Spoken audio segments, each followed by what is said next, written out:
नमस्कार, मैं देवेश कुमार। आज हम आपके लिए लेके आए हैं काफ़ी इम्पोर्टेंट टॉपिक अन्योन्य प्रेरण तथा अन्योन्य प्रेरण गुणांक। क्लास 12th के लिए काफ़ी इम्पोर्टेंट है, इसलिए आप वीडियो में अंत तक बने रहिएगा। चलो देखते हैं अन्योन्य प्रेरण क्या होता है और अन्योन्य प्रेरण गुणांक क्या होता है।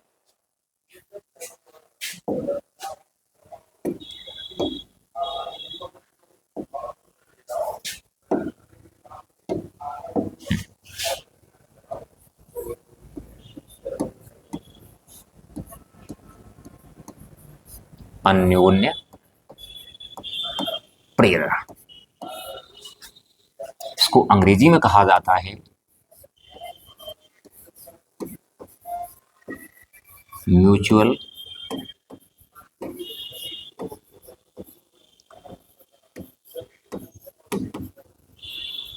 इंडक्शन।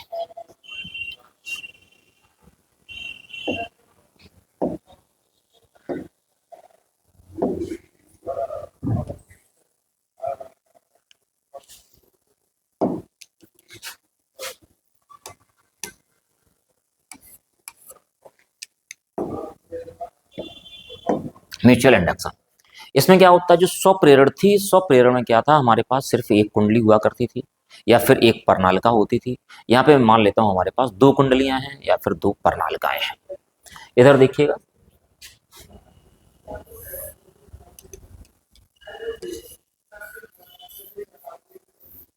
एक कुंडली ये है, एक कुंडली ये है। इसको मैं मान लेता हूँ ये प्राथमिक कुंडली है, ये हमारे पास द्वितीयक कुंडली है। और जो इसमें बहने वाली धारा है हमारे पास आई है, I1 मान लेते हैं। जब इसमें विद्युत धारा प्रवाहित होगी तो क्या होगा, इसमें चुंबकीय क्षेत्र उत्पन्न होगा। मैं मान लेता हूं हमारे पास चुंबकीय क्षेत्र ये है,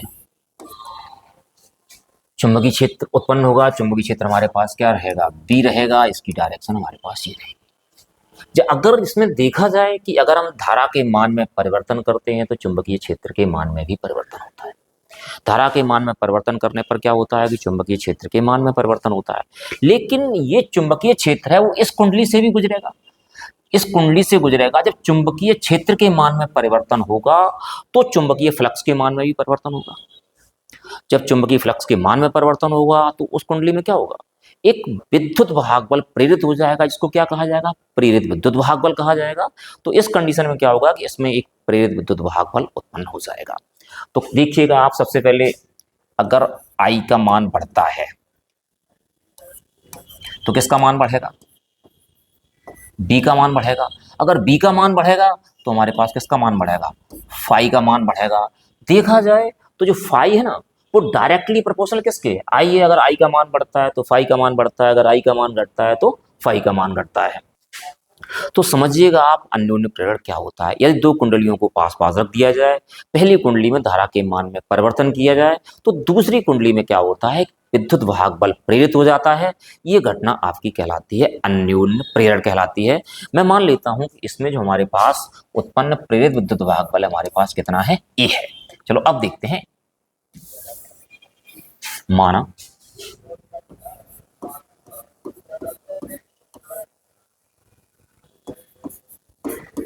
माना प्राथमिक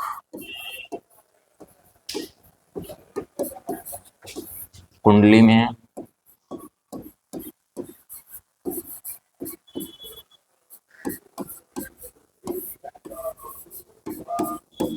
प्रवाहित धारा I1 तथा द्वितीयक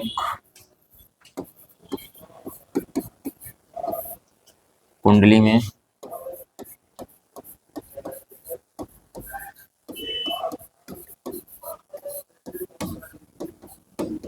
फेरों की संख्या n है और प्रत्येक फेरे से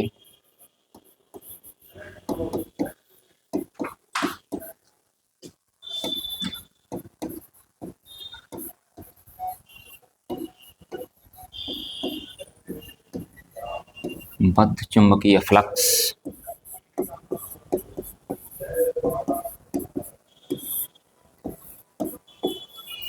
पाए तब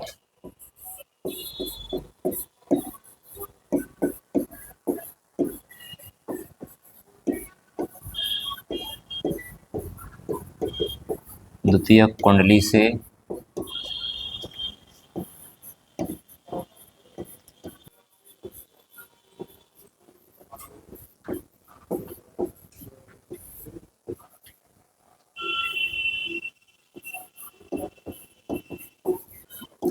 बद्ध चुंबकीय फ्लक्स बराबर हमारे पास कितना हो जाएगा, एन फाई।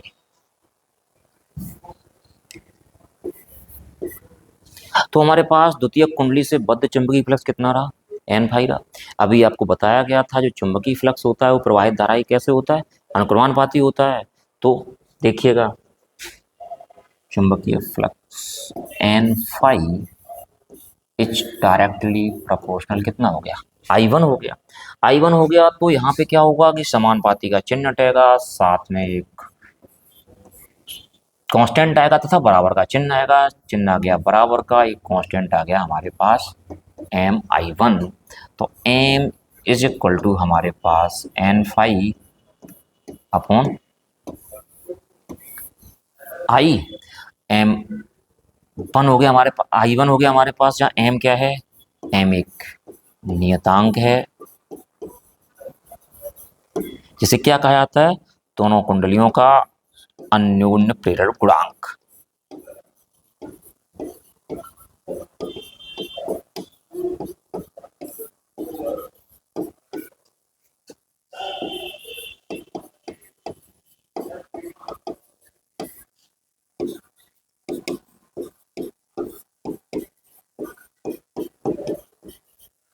से हम निकालते हैं अन्योन्य प्रेरण गुणांक की परिभाषा। यदि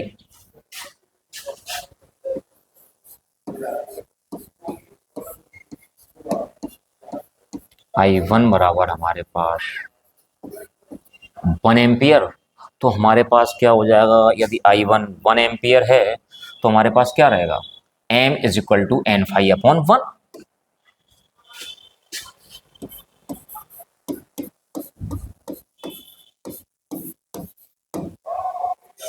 एन फाई अपॉन कितना हो जाएगा, 1 हो जाएगा। तो M इज इक्वल टू हमारे पास क्या रहा, एन फाई रहा। तो यहां से हमारे पास अन्योन्य प्रेरण गुणांक की परिभाषा निकल के आ जाती है। अतः किन्हीं दो कुंडलियों का अन्योन्य प्रेरण गुणांक द्वितीय कुंडली में फ्लक्स घनताओं की संख्या के बराबर होता है। एन फाई को हम फ्लक्स घनताओं की संख्या कह सकते हैं, या फिर कह सकते हैं द्वितीय कुंडली से बद्ध चुंबकीय फ्लक्स के बराबर होता है। जबकि प्राथमिक कुंडली में कितनी धारा बह रही हो, 1 एम्पियर की धारा बह रही हो, मतलब एकांक धारा बह रही हो। तो देखिएगा आप, अतः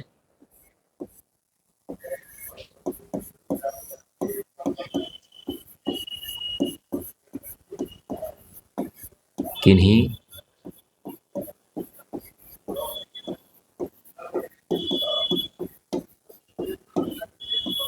दो कुंडलियों का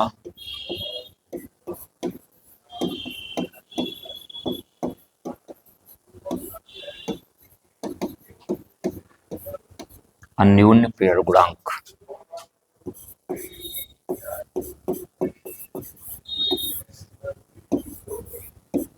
द्वितीय कुंडली की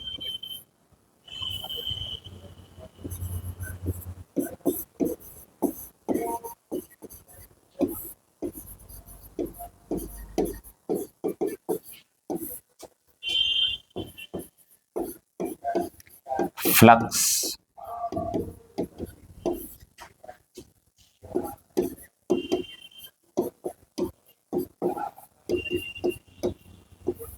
ग्रंथिताओं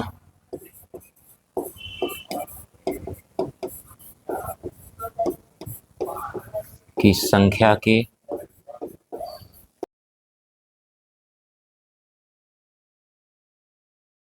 जबकि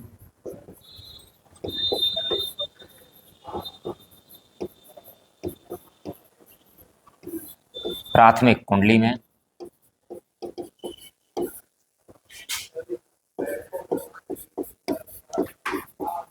एकांक धारा बह रही हो।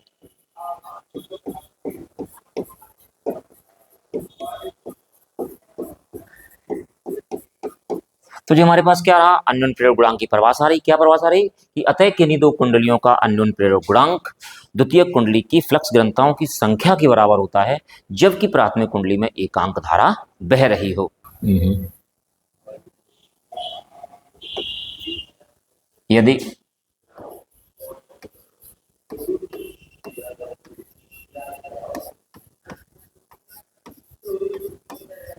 द्वितीय कुंडली में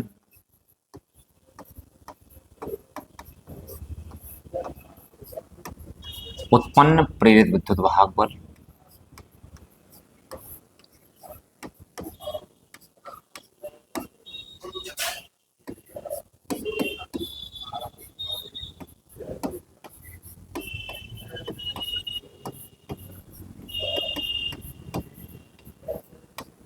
E है, तब बेटा फैराडे के नियम से क्या हो जाएगा, E is equal to minus का N delta phi upon delta T.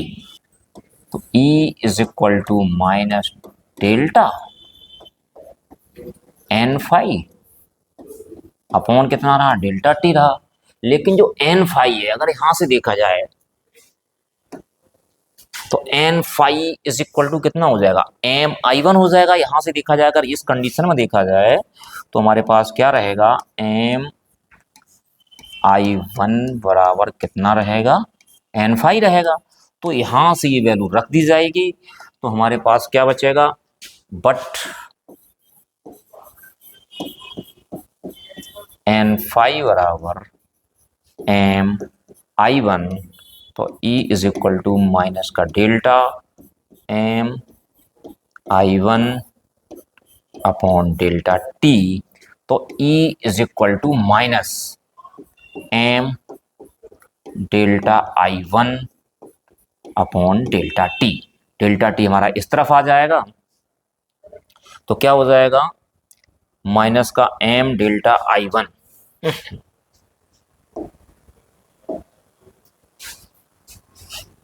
Minus का एम डेल्टा आई वन बराबर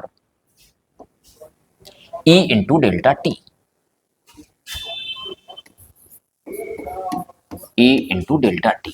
तो अगर यहां से हम m की वैल्यू निकालें तो क्या हो जाएगा, E delta T upon delta I one, चिन्ह किसका आ जाएगा, माइनस का आ जाएगा। तो हम इसको यूं लिख सकते हैं, m is equal to minus का E upon delta I one upon delta T.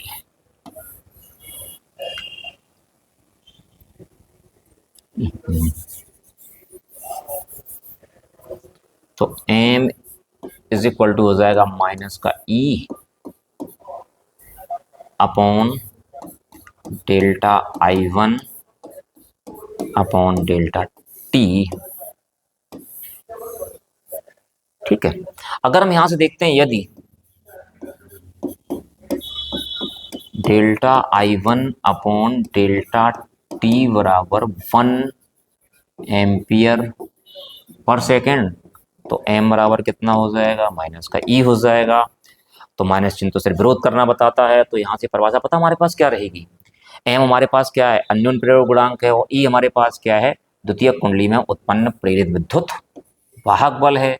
तो यहाँ से परिभाषा क्या निकलेगी, अतः किन्हीं दो कुंडलियों का अन्योन्य प्रेरक गुणांक द्वितीय कुंडली में उत्पन्न प्रेरित विद्युत वाहक बल के संख्यात्मक मान के बराबर होता है जबकि प्राथमिक कुंडली में धारा परिवर्तनीय दर कितनी हो, एकांक हो। तो देखिएगा, अतः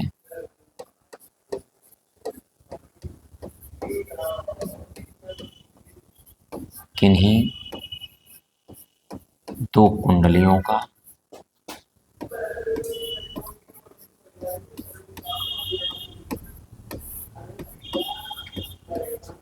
अन्योन्य प्रेरक गुणांक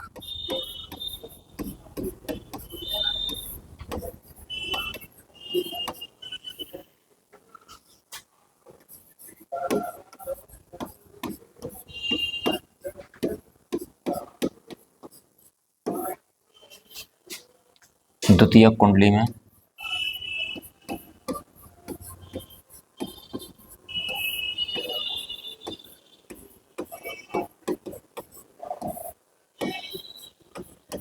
उत्पन्न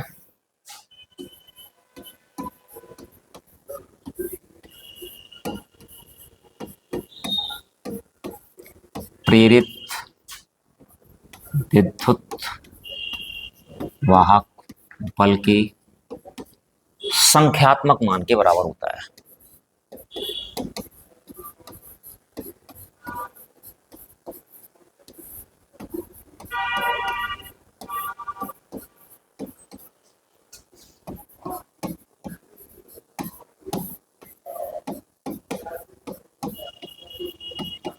जबकि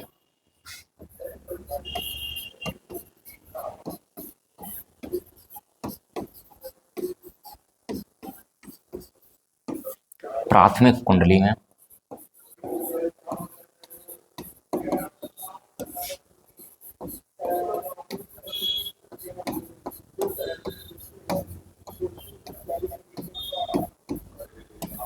धारा परिवर्तन की दर एकांक हो। तो क्या रही परिभाषा कि अतः किन्हीं दो कुंडलियों का अन्योन्य प्रेरक गुणांक द्वितीयक कुंडली में उत्पन्न प्रेरित विद्युत वाहक बल के संख्यात्मक मान के बराबर होता है, जबकि प्राथमिक कुंडली में धारा परिवर्तन की दर कैसी हो, एकांक हो। एम का मात्रक। अब हम देखते हैं अन्योन्य प्रेरक गुणांक का मात्रक या फिर एम का मात्रक। इधर देखिए एम का मात्रक,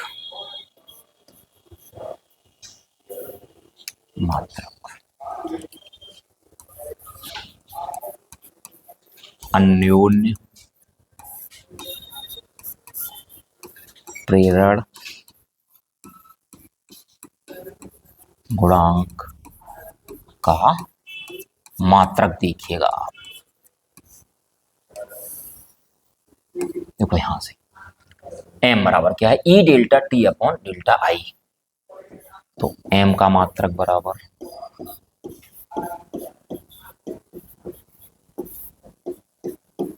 ई का मात्रक गुणा टी का मात्रक बटे आई का मात्रक। ई का मात्रक होता है वोल्ट, टी का मात्रक होता है सेकेंड और आई का मात्रक होता है एम्पियर। वोल्ट सेकेंड प्रति एम्पियर या कहलाता है हेनरी, या इसका मात्रक क्या होता है बेटा, हेनरी होता है। वोल्ट सेकेंड प्रति एम्पियर या फिर क्या रहा हमारे पास, हेनरी। ठीक है, चलो अब निकालते हैं हम एम का विमीय सूत्र।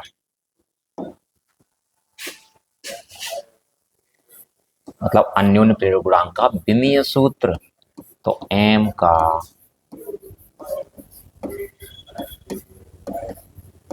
विमीय सूत्र बराबर क्या हो जाएगा, ई का विमीय सूत्र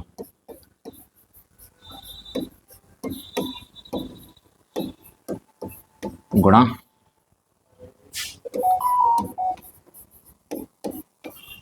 टी का विमीय सूत्र और बटे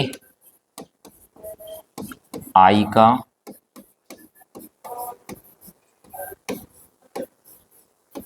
अब जो ई का भी सूत्र है, ई हमारे पास विद्युत वाहक बल होता है, वही विभवांतर का होता है, E equal to W upon Q होता है। तो अगर ई इक्वल टू हमारे पास क्या है, डब्ल्यू अपॉन क्यू है, तो डब्ल्यू का विमीय सूत्र क्या होता है, डब्ल्यू का विमीय सूत्र होता है M L two T minus two, और क्यू का कितना होता है बेटा, 80 होता है।